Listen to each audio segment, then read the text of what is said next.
Today's guest went from living in a trailer park to multi-millionaire, is a close friend of Andrew Tate, and has flown all the way from America to be here today. It is, of course, Justin Waller. Woohoo! Welcome to the podcast, bro. Pleasure to have you. Glad to be here. So, Justin, let's start off with a hard one. Why should people listen to you? Well, you know, I think that particularly a young man should listen to anybody who has gone through the years and the time. You know, I'm 37. I've been able to create multiple businesses. I have 3 businesses that do multi-7 figures. And so this year alone, I'll do probably 35 million in revenue across all my businesses.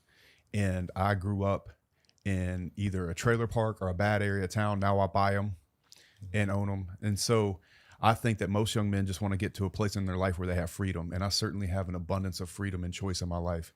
And I think regardless of what you want to do with your life, freedom and choice should be the goal. Even if I was talking to a young man or if I was parenting a child, I would say, listen, this is how the world works. This is the truth of the world. I'm going to love you regardless of what you do. All that my goal is for you to understand how things work so you can create choice in your life. So for any young man that looks at me and I'm looking to give him advice, create so much abundance in your life that you have choice. And that's why I would say a young man would want to listen to somebody like me, because I certainly have choice and freedom. So you're a great friend of the Tate brothers and everyone's hanging on for an update. What's the latest? They're doing well, man. It's easy to sleep well when you know you've done the right thing. There's zero doubt in my mind that Andrew and Tristan, zero. The biggest dilemma I think that we're looking at right now is not whether they're innocent or not, is whether they're going to get a fair shake, whether it's actually going to be a fair trial. You know, when you walk in, I said this yesterday on a podcast, when you walk into their front door, you walk about 10 steps, there's a little mini bar, and then you walk into the big living room where he did that final message on Rumble. And if you look directly to the left, there's about a 70-inch TV with 20 little screens show, like all the camera footage is there. If they need evidence, Andrew could give it to them. Why not just use that? It's very, very clear. And then here's another thing. If you look at the allegation itself, on what planet do 2 6'3", 6'4", multi-millionaires, handsome as fuck, world traveled, speak well, articulate gentlemen need to do that? Andrew and Tristan's biggest problem is which girl to pick. I can assure you, I've been at the tables with them. These are not slouch men in any way. It's the most obnoxious accusation that I could even think of. Like, come up with something else, you know, write a hurt feelings report. Maybe they hurt a bunch of people's feelings, you know, by telling them the truth, telling them they were brokies. Okay, fine. But he also probably saved a bunch of guys' lives doing that. So I think people just generally hate to see somebody win like that. Andrew's obviously very outspoken. He knows what he's doing when he's baiting people into upsetting them. And I think that he did what he had to do to play the media. He's very good at that game. And right now, he's just going through the trials and tribulations of anybody that does anything great. Every man that does something great will go through fire. And Andrew's just walking through his. Do you think he's just become too powerful for the powers that be, and they just want to cane him back a little bit? Yes, sir, I do. I think that's a great concern because he has the hearts of young men. You know, you might ask a 40-year-old who is Andrew Tate. He might not know.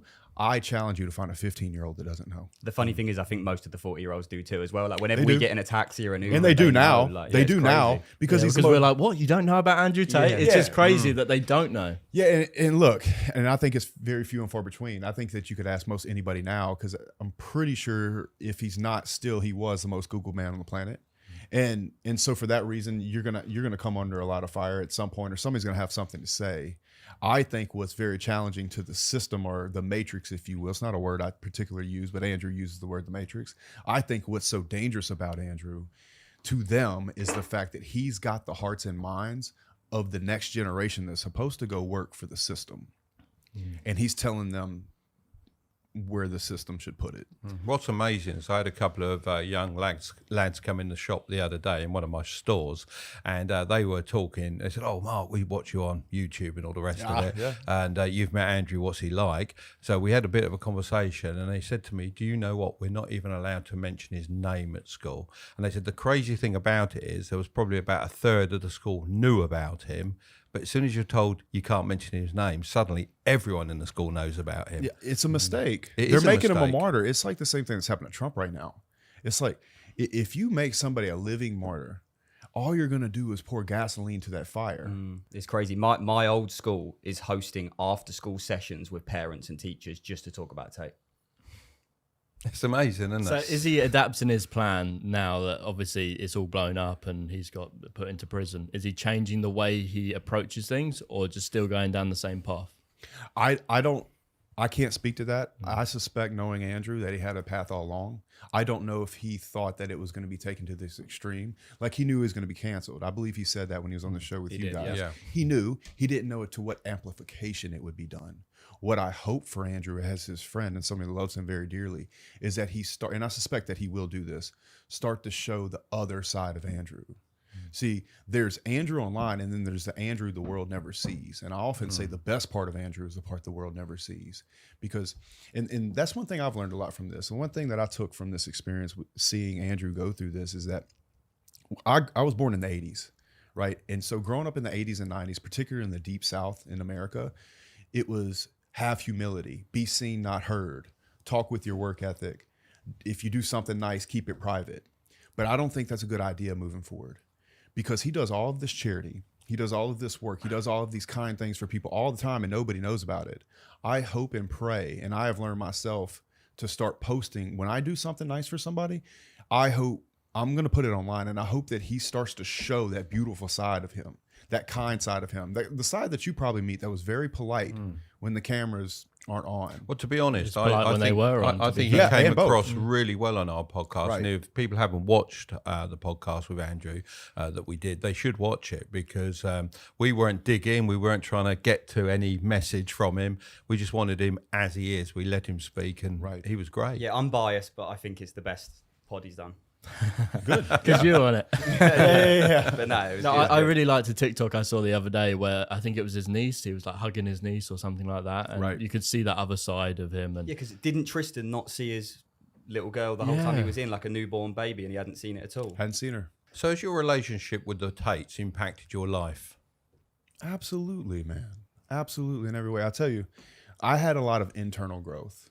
You know, before I joined the war room, let's say, I had my life pretty squared away, but there was something missing. You know, I was still dealing with that small town mindset. You know, I needed to see the world. I needed to understand geopolitics and like really get the big picture of the chessboard. And no, they've both been very impactful. And I think the number one thing that they've been impactful is actually really just personally. I was in a place in my life where I felt like nobody understood me. Like I couldn't go to my buddies and be like, yo, somebody owes me $1 million. But with Andrew, a bunch of people owe him $1 million. Yeah. You know what I'm saying? I felt accepted for the first time. Like